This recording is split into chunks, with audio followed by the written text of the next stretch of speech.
Bismillahirrahmanirrahim. Assalamualaikum warahmatullahi wabarakatuh. Alhamdulillah, hamdan wa syukurillah, amma ba'du. Sahabat-sahabat, saudara-saudaraku sekalian, Bapak Ibu kaum muslimin wal muslimat rahimakumullah.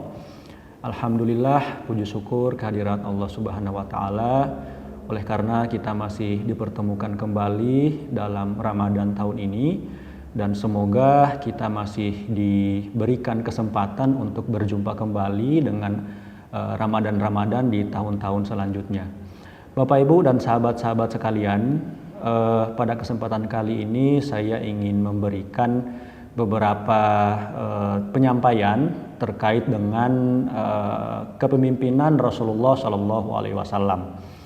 Jadi Bapak Ibu sekalian, di bulan Ramadan ini sangat penting bagi kita untuk meneladani perilaku maupun aktivitas-aktivitas yang telah dilakukan oleh baginda Rasulullah Shallallahu Alaihi Wasallam, baik itu berupa sunnah-sunnahnya maupun berupa uswatun hasanah yang diajarkan oleh baginda Rasulullah Shallallahu Alaihi Wasallam kepada kita semua.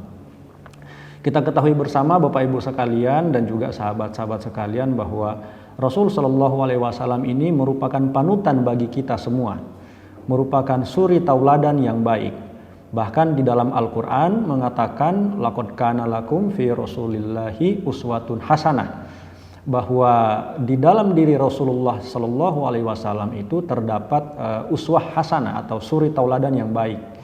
Jadi kalau di dalam teori-teori kepemimpinan itu ada banyak sekali, kita ketahui bersama itu ada berbagai macam teori yang dapat kita lihat. Misalnya ada kepemimpinan demokratis, ada kepemimpinan karismatis.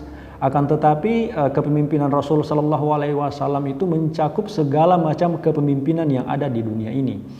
Bahkan seorang ilmuwan yang bernama Michael Hart itu menempatkan Rasul Shallallahu Alaihi Wasallam itu dalam posisi pertama di dalam bukunya 100 tokoh yang paling berpengaruh sepanjang masa.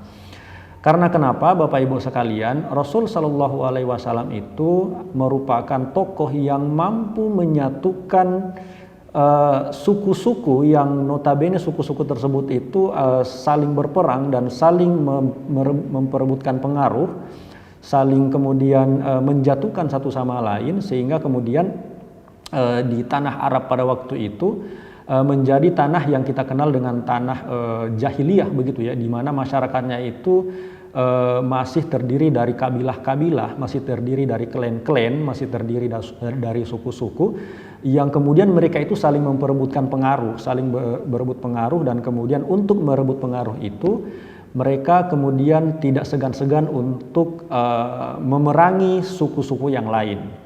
Nah, situasi seperti inilah kemudian menjadi satu situasi yang dimana seorang nabi diutus oleh Allah Subhanahu wa taala, oleh Sang Pencipta, yang kemudian mengutus baginda Rasul Shallallahu Alaihi Wasallam di antara suku-suku yang saling berkonflik, di antara masyarakat yang notabene pemikirannya masih jahiliyah, yang kemudian masih saling menjatuhkan satu sama lain.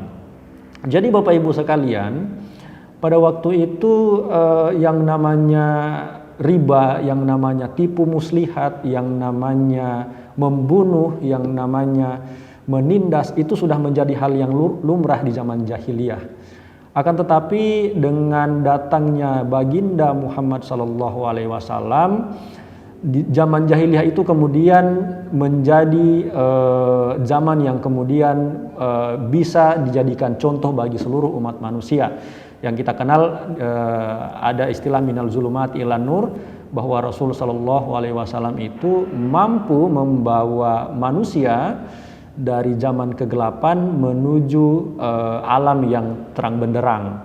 Nah, artinya bisa dibayangkan Bapak Ibu, di zaman jahiliyah itu tradisinya itu tradisi yang penuh dengan kegelapan, penyembahan berhala, penyembahan dewa-dewa yang notabene adalah buatan mereka sendiri, lalu kemudian tipu muslihat di mana-mana, saling berperang di mana-mana, lalu kemudian datanglah seorang rasul, pembawa rahmat, pembawa risalah kenabian, pembawa misi kemanusiaan, pembawa misi kebenaran, sehingga mampu merubah masyarakat jahiliyah menjadi masyarakat yang beradab gitu. Dan yang kedua, Bapak Ibu sekalian, di zaman jahiliyah pada waktu itu sangat tidak menghargai peri kemanusiaan, khususnya bagi kaum wanita, Bapak Ibu sekalian. Jadi kaum wanita pada waktu itu tidak lebih dari sekedar pajangan.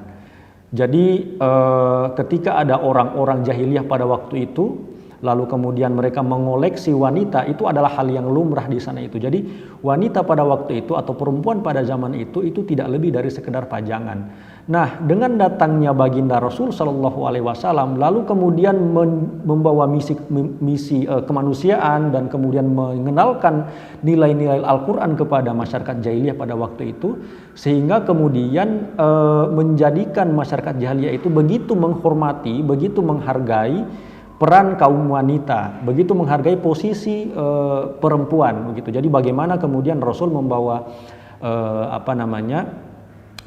nilai-nilai Islam, menyebarkan Islam dengan menghargai kehormatan, menghormati kaum wanita seperti itu. Jadi kita bisa lihat Bapak Ibu, sahabat-sahabat sekalian, bagaimana keteladanan, bagaimana suri tauladan yang diajarkan oleh Rasul Shallallahu Alaihi Wasallam kepada kita semua yang dapat kita contoh bersama, sebagaimana di dalam Al-Quran, wa ma arsalnaka illa rahmatan lil alamin. Jadi Rasul Shallallahu Alaihi Wasallam merupakan seorang tokoh yang membawa rahmat bagi seluruh alam semesta. Jadi bukan cuma satu golongan saja, bahkan bukan cuma kaum muslimin saja, tetapi seluruh umat, seluruh alam semesta.